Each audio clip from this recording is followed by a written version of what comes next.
नमस्कार मित्रों, मैं हूं यशपाल सिंह। आप देख रहे हैं बीबी न्यूज।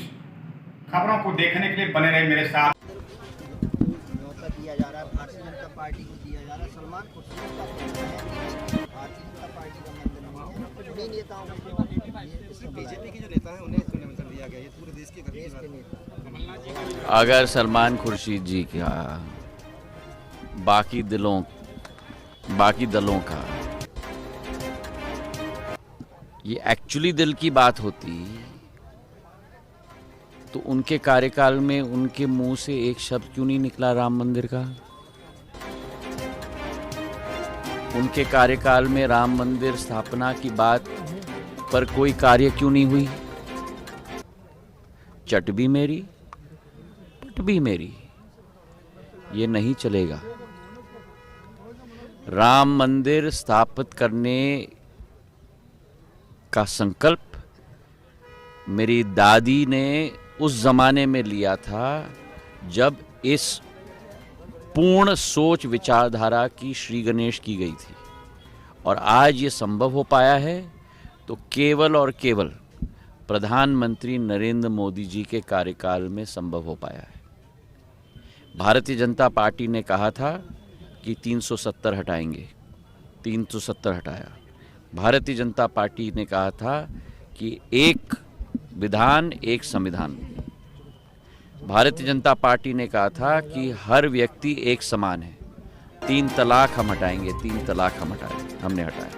भारतीय जनता पार्टी ने कहा था कि राम मंदिर की स्थापना होगी, राम मंदिर की स्थापना होगी। ये सारे ऐतिहासिक कार्य प्रधानमंत्री नरेंद्र मोदी जी के द्वारा ही भारत में संभव हो पाए हैं और इसमें कोई दो राय नहीं। अगर आज कुछ लोगों को लग रहा है कि वे भी इसमें शामिल होना चाहते हैं, उनका स्वागत है। पर अगर कुछ लोग कहें कि हमारा क्या हुआ, तो शायद उन्हें पहले अपने गिरेबान में झांकना चाहिए। कांग्रेस पार्टी में रहकर भी 370 की पूर्ण रूप से खारिज करने के पक्ष में मैं बोला था। कांग्रेस पार्टी में रहते हुए देश हित सर्वोप्रिय होना चाहिए। प्रधानमंत्री जी ने अपने कार्यकाल में जो करके दिखाया है, करिश्मा से कोई कुछ कमी नहीं। चाहे 370 हो, चाहे भारत के दुश्मनों को ठीक स्थान दिखाना की बात हो, चाहे भारत के तिरंगे को विश्व पटल पर लहराने की बात हो, चाहे ट्रिपल तलाक पूर्ण रूप से समाप्त करने की बात हो, चाहे राम मंदिर की स्थापना की बात हो।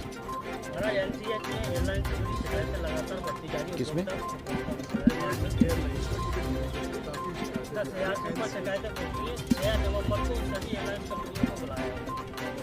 किस? नागर विमानन मंत्रालय में हम लोगों की स्वयं कस्टमर रिड्रेसल ग्रीवियंस हमारा पोर्टल है, एयर सेवा पोर्टल। उसका स्वयं निरीक्षण मैं करता हूँ कि जितने भी हमारा नागर विमानन क्षेत्र एक कस्टमर फेसिंग क्षेत्र है। हमारा उपभोक्ता हमारे लिए सबसे महत्वपूर्ण है। हमारी उपभोक्ता की सेफ्टी, हमारी उपभोक्ता की सिक्योरिटी सबसे महत्वपूर्ण है। और उस एयर सेवा ग्रीवियंस पोर्टल का पूर्ण सर्वेक्षण हमारे मंत्रालय में भी स्वतः किया जाता है। अलग अलग फोरम पे हमारा उपभोक्ता जा सकता है, जैसे देश का किसी भी उपभोक्ता भी जा सकता है। वो एयर सेवा पे आ सकता है, वो कंज्यूमर रिड्रेसल फोरम में जा सकता है।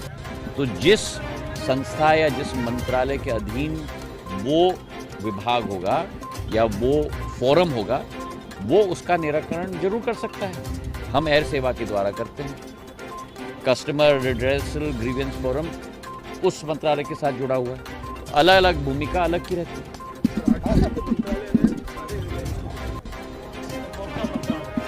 हाँ, तो जरूर उनको बुलाना चाहिए। अगर हम लोग एयर सेवा के साथ करते हैं, अगर कस्टमर रिड्रेसल फोरम के द्वारा किया जा रहा है तो उनको भी बुलाना चाहिए। जी, अच्छा है, देर आए पर दुरुस्त आए।